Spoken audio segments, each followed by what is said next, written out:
हे भगवान, इस शरीर के पिता निराकार उपासना में विश्वास करते हैं और मूर्ति पूजा का विरोध करते हैं। जब उनसे मिलते हैं तो सामने उनका विरोध तो अब नहीं करते, लेकिन मन में जलन रहती है। कैसे वे श्री राधा नाम की महिमा को समझें? सही बात तो यह है कि अभी उपासना में उनका प्रवेश ही नहीं हुआ है। किसी भी उपासना में कोरे से मान लिए हैं।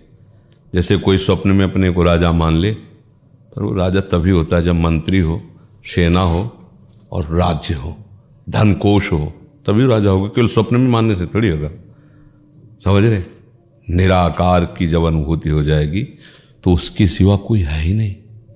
ये आकार किसके हैं? जब एक ही तत्व है तो आप बोलो निराकार, हम बोले साकार, तो पर्यायवाची शब्द तो है, एक ही तत्व के है ना। अब निराकार, ये जितने आकार हैं ये सब उसी निराकार के हैं। पहले आकार नहीं थे, बाद में आकार नहीं रहेंगे, बीच में भास रहे हैं, तो वही निराकार। तो विरोध किस बात का? इसलिए वो राजा केवल बने हैं, उनके पास न मंत्री है, न सेना है, न सेनापति, न खजाना। सच्चा ज्ञान जब हो जाएगा ना तो कहीं विरोध नहीं है। जो निराकार है वही साकार, जो साकार है वही निराकार है। हाँ, जो अमूर्त है वही मूर्त है, कहीं कोई दूसरा। मत्ता परतरम नान्यत किंचित अस्ति धन। ये सब केवल अज्ञान की धरा में अपने को ज्ञानी समझते हैं। सत्य सिद्धांत को समझो। एक परमात्मा है ना, एक परमात्मा है ना, उसके सिवा कुछ नहीं है ना। तो जो कुछ है सब परमात्मा है ना। तुम्हारी बात नहीं, वेद सर्वम खलमिदम ब्रह्म ने नानास्ति किंचन, ये निराकार उपासकों का ही सूत्र है उपनिषद का। हम सन्यास से ही आए हैं, निराकार उपासना से ही आए यहाँ। मतलब हमारी बात केवल पढ़ी लिखी नहीं है, बचपन से उसी में घुसे हुआ। ऐसी बुद्धि प्रवीण रही है कि जिस विषय को पकड़ा घुसते चले गए।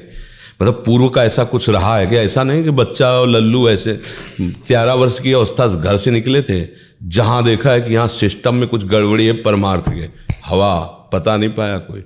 तो संन्यास मार्ग में ऐसे नहीं कि केवल खाते पीते घूमते रहे हो। शास्त्रों का स्वाध्याय, उपनिषद, ब्रह्म तत्वदर्शी महापुरुषों का सानिध्य, एक एक बात को अच्छे से समझना हमारी निष्ठा थी। ब्रह्म उपासना, संन्यास मार्ग में आत्म साक्षात्कार। महादेव जी ने ऐसे, महादेव जी ने साक्षात उन्होंने ऐसे किया है। दोनों पक्षों का ज्ञान, पंछी जैसे दो पंखों से उड़ता है, ऐसे दो ही प्रकार की उपासना, निराकार और साकार। ये दोनों ईश्वर के पक्ष हैं। एक निराकार पक्ष है, एक साकार पक्ष है, लेकिन ईश्वर के वो दोनों स्वरूप है। ये बात समझना है। 4-5 अंधे थे, वो कौन? बोले हाथी है। बोले कैसा हाथी है? बोले बता रहे हैं, पैर पर। बोले खंभे जैसा है। बेवकूफ हो, कान पकड़े था। बोले सूप जैसा है। तुम पागल हो, एक सूंड पकड़े था, सूंड को बता। एक पेट पहाड़ जैसा है। अब बताओ आंख वाला क्या करेगा? हंसेगा ना देख के।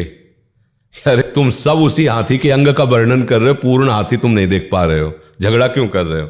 बस यही समझो, वो साकार है। बोले नहीं निराकार। चल गई लाठी, दोनों पट्टी वाले बोले कौन? बोले निराकार वाले, साकार वाले। वो आदि उपासना, वो एक नफरत कर रहा है, एक घृणा कर रहा है। ये उपासना में, किसी भी उपासना में ईश्वर की उपासना करने वाला लड़ाई झगड़ा, ईश्वर की उपासना निंदा घृणा। एक आए थे हमारे पास परिकर निराकार उपासक गंगा किनारे, बताया बुद्धि बहुत फॉरवर्ड थी महादेव जी की कृपा से।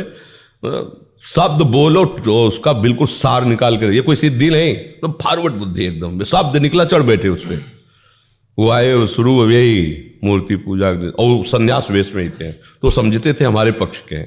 पर गुरु कृपा से उस समय भी दो नहीं है, द्वैत नहीं है, वही है। चाहे जिस रूप में मान लो वही है, उसके सिवा कोई नहीं। ये तो पहले वो कहें हम तो निराकार उपासक हैं और साकार को हम बिल्कुल नहीं मानते हैं। ऐसा उनसे कहा गुरु कौन है आपका? तो उन्होंने नाम बताया। निराकार है कि साकार है? अब इसका उत्तर क्या होगा? क्योंकि वो हाथ पैर वाले हैं ना गुरु। शब्द किसने दिया? निराकार ने कि साकार ने? साकार ने दिया। माला किसको पहनाते हो? निराकार को कि साकार को? प्रणाम किसको करते हो जाके? साकार को कि निराकार को? घर में छवि रखे हो? बोले हाँ। तो किसकी है? साकार है कि निराकार है? जो जपते हो वो साकार है कि निराकार है?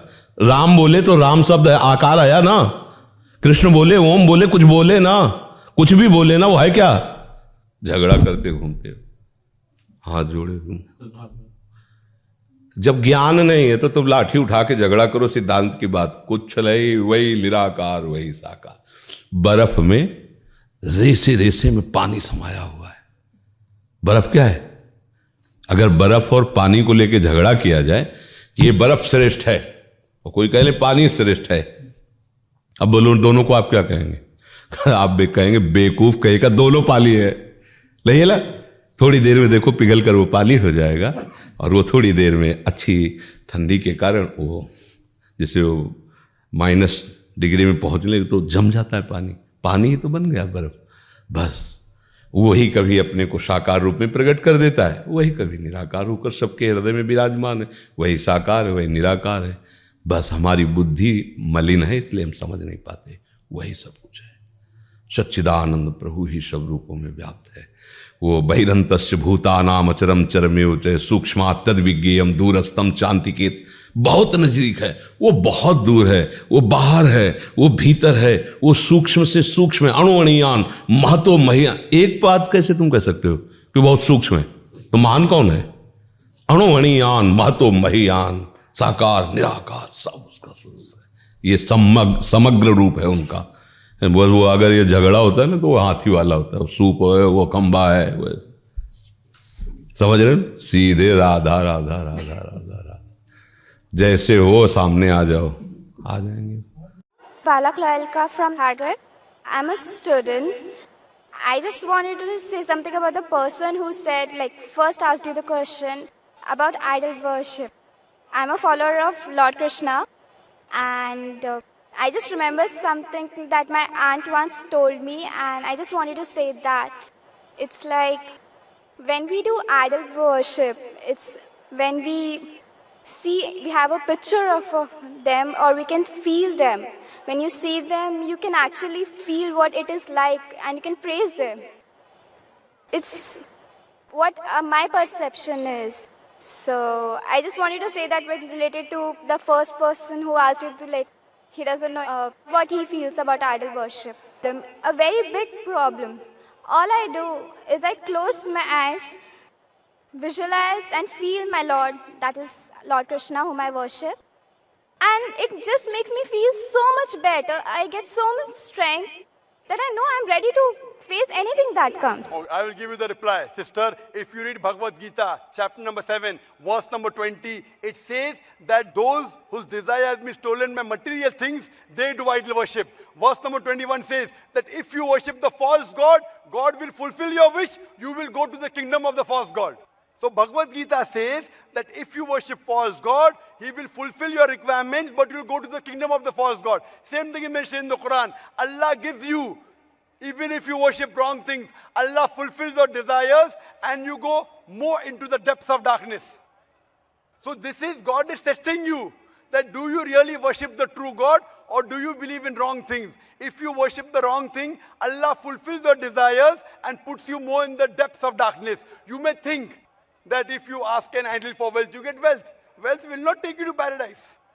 Following the commandments of God will take you to paradise. So sister, isn't it mentioned in Bhagavad Gita that don't do idol worship?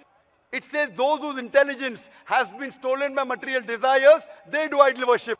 So do you mean, I'm asking you, are you a materialistic person? I don't think so. So then why do you do idol worship? You are going against the teachings of Bhagavad Gita. I get it. I would like to think about it. Thank you, sir. Go back home, think about it, read the translation of Bhagavad Gita, and I request you to even read the translation of the Quran. Inshallah, you read the translation of the Quran, and inshallah, I will ask the sisters to give an English translation. And if you are satisfied, it will show you the true direction of how a life should be led. Hope that answers the question, sister.